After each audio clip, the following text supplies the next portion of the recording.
it, but we the ones who late. Now family, we the ones who gotta delegate. Get that money in the power, never be fake. Stick to cosign for 3. What did he say? Create jobs, support our own. Educate the same and buy back your home. Got 3 degrees, triple 10. 3 PhDs, now we on the CNN. DBTV, let's talk about negligence. Ignorance is bliss, but we can turn it to intelligence. Believe none of what you hear, half of what you see. Let's break it down here on Dr. Boyce TV. Here we are. I hope you guys are having a good day. I'm Dr. Boyce Watkins from Your Black World and the Black Business School. And what I want to do today is, first of all, I want to welcome you guys to the Black Financial Channel. This is theblackfinancialchannel.com. If you're looking for financial news and commentary from a Black perspective on a daily basis, make sure you join the blackfinancialchannel.com. Also follow the Black Financial Channel on Instagram because we got a lot of good stuff for you. Second of all, I want to congratulate all of my stock market investors out here. All of you who are invested in the stock market as of today, I think you guys made a ton of money because the market just shot up like a rocket, largely because of a stimulus, additional stimulus that the Trump administration is talking about putting out with some infrastructure projects, about $1 trillion worth. I think there was good news about the virus, which I've mentioned to you guys before, that was something that I couldn't imagine that not happening, right? And so today was just a hell of a day. Yesterday was a hell of a day. Yesterday, you had a big drop, then you had a massive reversal that became positive. So the market's pretty interesting right now. There's a lot going on with the stock market, but I don't want to talk about the stock market now. I'll analyze that a little bit later on the Black Financial Channel, theblackfinancialchannel.com. What I want to talk to you guys about right now, really quick before I go, because I have an appointment I have to go make, is this there's this popular thing that's kind of going around the Black community right now called a loom. A loom is basically like a lot of times it'll come in the form of a flower, or the language will be African centered, Ujamaa or something, right? Or maybe they'll use the term blessing loom. And I'm not here in any way to to tell you not to participate or to, drive or to tell you what to do. You guys know I don't tell people what to do. Typically, now that I realize that I'm probably more of a libertarian. I never defined myself that way, but I think I'm more of a libertarian because I believe that as long as you know what it is, you have the right to participate in what you want to participate in. So for example, gambling is illegal in a lot of states because people lose a lot of money gambling. But I'm a guy that says, hey, look, as long as you know what it is, as long as you know that the odds are against you, and as long as you're okay with that, then I'm not going to tell you not to gamble, right? So that's probably where I stand. So I want to make it 100% abundantly clear that if you are participating in any of these things or anything similar to these things, a multi-level marketing process or a blessing loom or whatever, you're not gonna get no problems with me. Seriously, just know I'm not gonna join. It's like voting, right? I tell people, look, I'm not voting in the election, but I'm not gonna tell you what to do. Well, same thing is true with this. If you invite me to join your thing, your MLM, your loom or anything, I'm not gonna participate.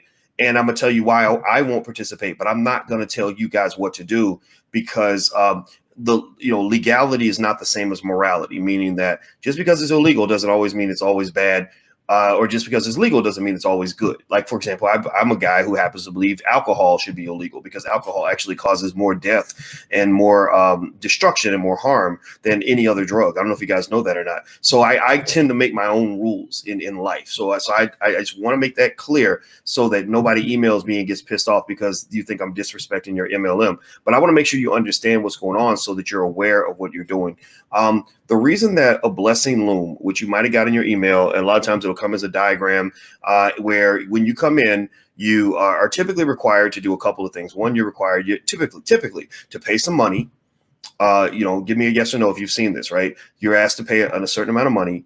And then they tell you how you can flip your money into a much larger amount of money. Like you put in $200. They say, well, you can make $3,000 in extra income. Right? You wait 3-4 weeks. And what happens is on this pyramid, you're moving around the pyramid, and eventually on the pyramid, you get to the middle. And when you get to the middle, that's when all the new money comes into you, right? That's how it works, right?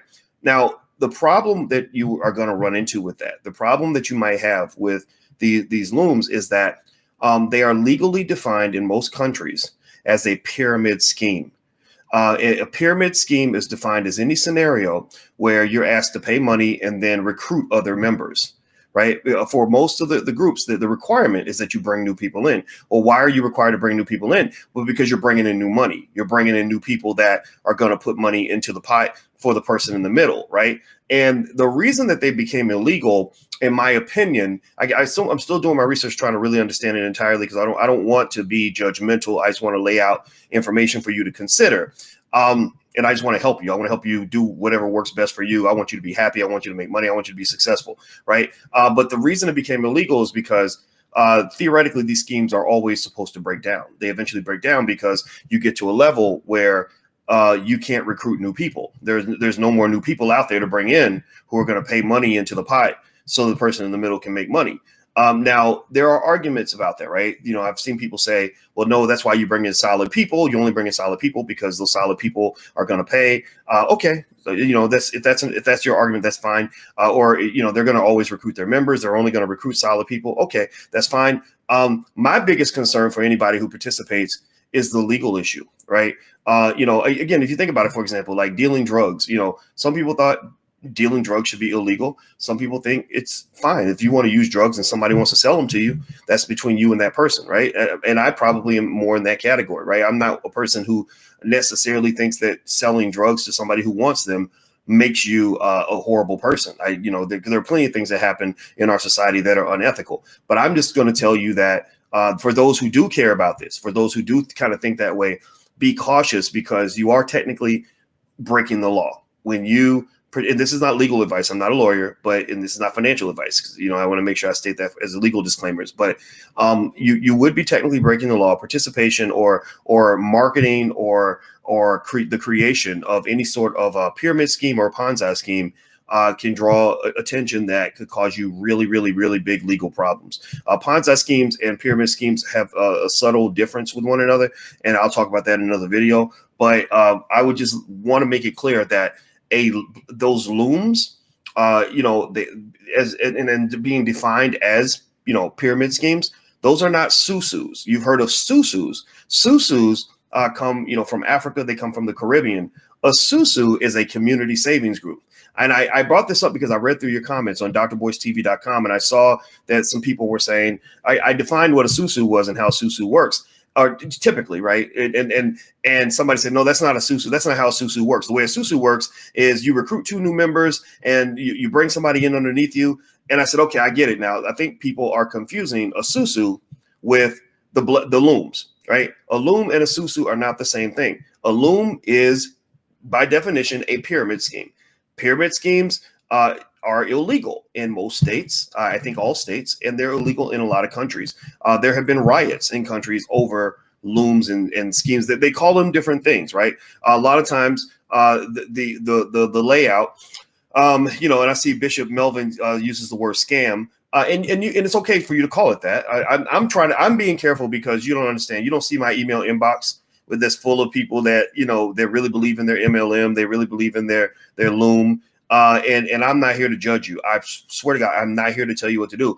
But so I'm not going to use that word scam. But I think that word could be used. It's been used a lot. And basically with a loom, you're kind of playing this big game of musical chairs, where there's 10 kids and 8 chairs. Now the thing about musical chairs is that some of the kids get a chair, but there are always the kids that don't get a chair. So with an MLM, there are some people that do make money, a lot of money. And then there are people who don't make anything at all, right? And what I think is that, when they say that a chain is held together by its weakest link, well, all it kind of takes is one person to get pissed off and then go to the feds, right? And blow the whole, blow the roof off the whole racket, right? They just go to the feds and say, I put my money in this thing. It's a scam. I didn't get paid like they told me. And then next thing you know, investigators are on your butt. You're paying tens of thousands of dollars for lawyers. It becomes a mess, right? So let me give you an example, though, of why I take a more libertarian point of view with a lot of this stuff. By the way, if you could, please, right now, hit the thumbs up button. Please hit the thumbs up button. If you haven't hit the thumbs up button, hit the share, subscribe button, etc. Please do that. BitConnect was another one where I got a lot of pushback. BitConnect was, again, another pyramid scheme scam scenario. And I did a video on it. Go look it up. Search Dr. Boyce and BitConnect, and you'll see where, I was talking about BitConnect and explaining that it was a scam. And I had so many people get mad at me. So many people who came at me angrily. Some people came at me, in a more polite way. And they said, well, look, Doc, I think you don't understand. I want to come on your YouTube channel and explain how BitConnect works. And I was like, no, I don't want to do that because I'm not going to give you a chance to go in front of a bunch of people and share what is probably a pretty compelling argument for why people should go to BitConnect. And I don't know if you guys follow this, but you remember what happened with BitConnect. One day, the whole thing fell apart and people lost thousands and thousands and thousands and thousands of dollars. So anyway, let me tell you a little story that'll help you understand why I have a more libertarian point of view, in the sense that I want you to just know what it is. I will describe to you what I see. But at the end of the day, I'm not judging your decision, because I believe that you have the right to make the decision that works best for you. When I was a kid, I had this job working. I was 11 years old and I got my first job, and I used to sell candy door to door. So there was this white lady who would pick us up in a van, and she would buy these boxes of candy for like maybe 50 cents a box. And because we were cute little kids, she knew we could sell these boxes of candy for $3 a piece. Right. So she would buy the boxes for 50 cents, get us to sell them for $3, and then give us 25 cents for every box that we sold. Right. I mean, just, classic exploitation. Right. Ridiculous. Right. But here's the deal. Here's what happened. So first time I did it, it was hard. I couldn't get people to buy. Then I learned the tricks. Right. And I became the #1 salesperson.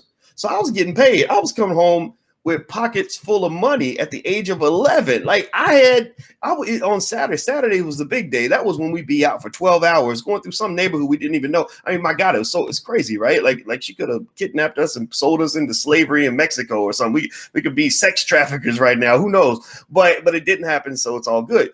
But anyway, so on a Saturday, I might come home with $50. Like, I love that job. I mean, that job kept money in my pocket, and so one day, though, here's what happened. So then one day there was this little girl who went to my school, and I'm not going to say her name because she might be watching. And this little motherfucker, she comes in and she wants to make money, too, because everybody want to make money till it comes time to work for it. Right. You know what I'm talking about? Everybody got a dream, but ain't nobody trying to really hustle for that dream. Right. So she comes in with her little lazy ass, and she goes out with us, and she don't sell nothing. She don't make no money. So she's mad as hell. And so this little asshole, I'm cussing because I'm still mad. I'm gonna tell you why. She goes home and tells her mama, they lied to me, mama. I didn't make no money. Boyce made $40. I didn't make nothing. Now you know how it is. You know how losers are. Losers will tell you what happened, how they got exploited, but they won't tell you that they didn't want to do the work. They won't tell you what they did to cause it to happen, right? So this lady calls the police. Her mother calls the police on the white lady who was picking us up into having us go sell this candy, right? And I don't know what it was. I don't know if she was breaking a child labor law. I don't know if there was something illegal about the way she was buying the boxes, and I have no idea. I guess they somehow decided that we were being exploited. So one day we were in the van, and the cops like circled her van and made her take us all home, and I never saw the lady again. So they felt they were protecting children from exploitation. I was pissed because I lost my goddamn job. Like, I'm like, man, I don't have any income now. I'm 11. I need new shoes. I want to go get me an outfit. I want to be able to go to the arcade. I couldn't do none of that because this little hating ass Negro went and told her mama that she wasn't making no money. So it must have been a scam. And that's the thing. That's why I'm probably more libertarian, is because I believe this. Look, if I don't believe anybody has the right to tell you that you're being exploited. I just don't believe that. I believe that if you know what it is and it works for you and you're happy, then I'm cheering for you. I am rooting for your participation in whatever it is that makes you happy, as long as you know what it is. So my obligation to talk about the loom and the pyramid scheme stuff is because I feel responsible for making sure that you know what you're walking into. Like a casino. I'm not going to knock you for walking into a casino, but if you walk into a casino thinking that your money's going to double every time you go to the casino, I'm going to correct you and say, no, you're probably going to lose a lot. But if you're good with that, then God bless you. Have a good time. right?